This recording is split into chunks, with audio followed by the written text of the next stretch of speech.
الله مع الصابرين ولا تقولوا لمن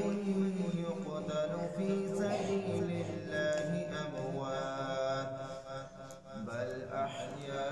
أحياء ولكن لا تشعرون ولنبلونكم بشيء من الخوف والجوع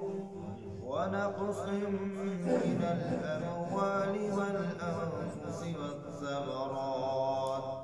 وبشر الصابرين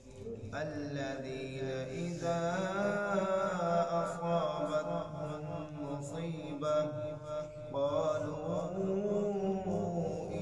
إنا لله وإنا إليه راجعون أولئك عليهم صلوات من ربهم ورحمة وأولئك هم المهتدون إن الصفا والمروة من شعائر الله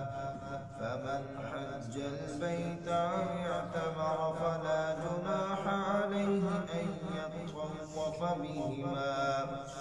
ومن تطوع خيرا فإن الله شاكر عليم إن الذين يكتمون ما أرسلنا من البينات والهدى من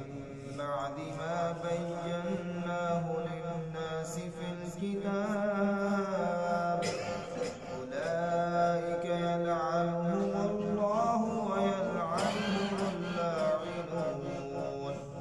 إلا الذين تابوا وأصلحوا وبينوا